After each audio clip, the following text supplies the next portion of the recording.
वैराग्य का क्या तात्पर्य है? मटेरियलिस्टिक चीजों को रिनाउंस करना।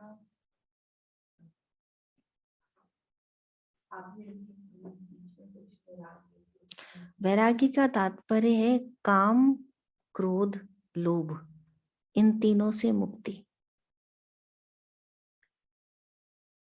कामनाएं, काम अर्थात कामनाएं किसी भी तरह की कामनाओं से मुक्ति। क्रोध, कामनाएं होंगी तो क्रोध आएगा, पूरी नहीं होगी कामना, सब कामनाएं पूरी नहीं होंगी, हो नहीं सकती किसी की, नहीं पूरी होगी तो क्रोध आएगा। तो क्रोध से मुक्ति, क्रोध नहीं आना चाहिए और लोभ नहीं होना चाहिए, क्योंकि ये प्राप्त करना है, प्राप्त हो गया, अब जो प्राप्त हुआ उसका भी लोभ होता है, संचय का। क्योंकि ये सब जो है, जो भी कुछ ये सब है, ये तुम्हारा नहीं है, हमारा कुछ नहीं है, लेकिन हम उस पे अधिकार रखते हैं, अधिकार भावना रखते हैं। इसलिए इस काम, क्रोध, लोभ में लोभ का अर्थ ये है कि वो अधिकार भावना कि ये हम और प्राप्त कर लें। ये बहुत गहरे जाती है, जैसे हम अन्नदान से ही समझाते हैं इसको। अन्नदान करते समय ये लोभ नहीं होता कि इसको ये मेरा है या इसको मैंने रख लिया। 10 पैकेट कोई अपने घर नहीं ले जाता, लेकिन वितरण के समय ये होता है कि इसको देना है, इसको नहीं देना है, ये इसने 4 ले ली, अब 5वां नहीं देंगे, या इसको हम जानते हैं तो इसको हमने पैकेट बना के पकड़ा दिया। ये क्या है? ये लोभ है, क्योंकि उसके ऊपर अधिकार समझ रहे हैं, जबकि उसके ऊपर कोई अधिकार नहीं। It is very much obvious एक उस इवेंट में कि दान किया, 100 लोग, 150 लोगों का दान का रुपया है जो जमा है, उससे वो अन्न बन रहा है और वो अन्न को हम केवल शिफ्ट कर रहे हैं इधर से इधर तक, हाथ लगा रहे हैं उसके शिफ्टिंग में। और देखा जाए तो हम उसके आगे यदि हम बढ़ेंगे तो करता भी नहीं है, हम करता भी कोई और है। पर यदि इतने पर ही हम इसको समाप्त करें तो उस पे हमारा कोई अधिकार नहीं। तो जब तुम्हारा अधिकार नहीं, then who are you to decide whom to give and whom not to give?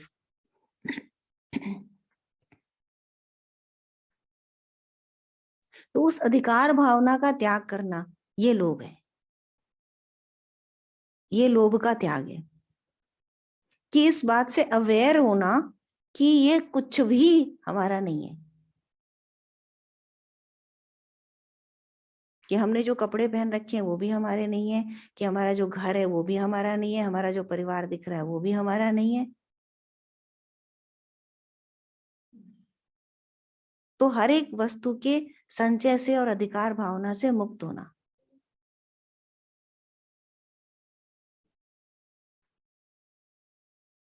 तो ये जो वैराग्य है योग साधना में, ये बहुत गहरा है, बहुत अधिक गहरा है। इसका मटेरियल चीजें तो बहुत ऊपरी हैं,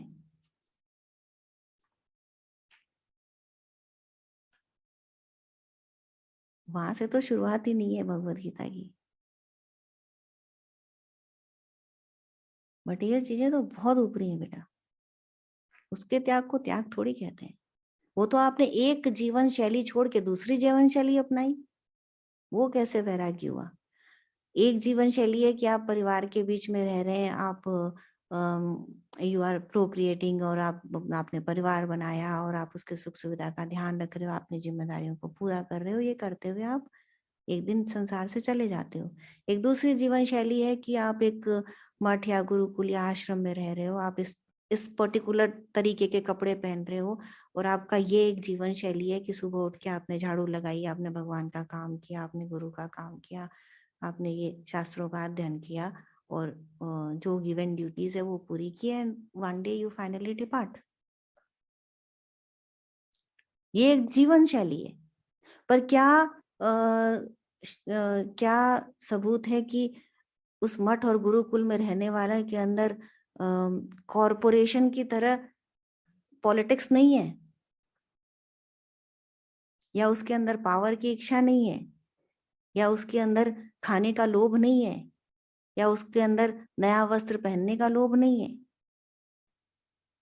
या उसके अंदर ये समीकरण नहीं है कि ये मेरा मित्र है, ये मेरा है और ये मेरा मित्र नहीं है।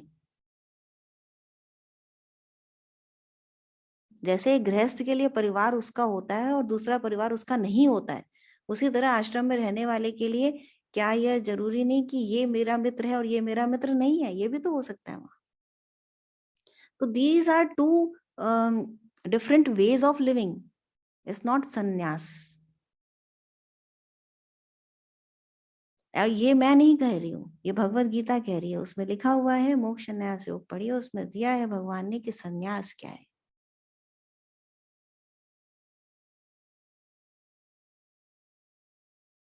तो वो संन्यास होता है आंतरिक संन्यास, जिसमें आप प्रत्याहार के द्वारा अपनी इंद्रियों को विषयों से युक्त होना बंद कर देते हैं, कि doing everything and not being attached to anything.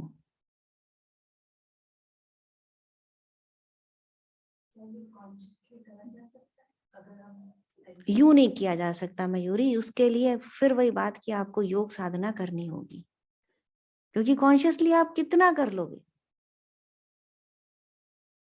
कहीं ना कहीं फिर भी फंस ही जाएंगे ना। तो नेचुरली होता है वो, जब आप योग साधना करते हैं तो आपको कॉन्शियसली नहीं करना पड़ता। सी हाउ इट गोज, पहले आप कॉन्शियसली करते हो, प्रयास शुरू में आपको कॉन्शियसली करना पड़ेगा। तो आपने कॉन्शियस प्रयास किए, आपने जानबूझ के प्रयास किए कि नहीं मुझे लोभ छोड़ना चाहिए, मॉरल साइंस के नियमों को ध्यान रखा कि चोरी नहीं करनी चाहिए, झूठ नहीं बोलना चाहिए, लोभ छोड़ना चाहिए, दूसरे के किसी बात से हमारे दुख न पहुंचे ये करना चाहिए। तो we consciously try all those things. और इसी तरह कॉन्शियसली हमने साधना का भी प्रयत्न किया कि ये साधन करने चाहिए हमें। तो कभी छूटा, कभी हुआ, कभी गलतियां हुई, कभी ऐसे हुआ, कभी, लेकिन हमने अपना प्रयास नहीं छोड़ा। The important thing is here is effort. तो इसीलिए भगवत गीता में पहले भगवान ने सांख्य योग और उसके बाद तुरंत कर्म का सिद्धांत पढ़ाया कि what actions you should do and what actions you should not do. तो प्रयास प्रयास नहीं छोड़ना है। तो करते करते करते करते बनत बनत बन जाए।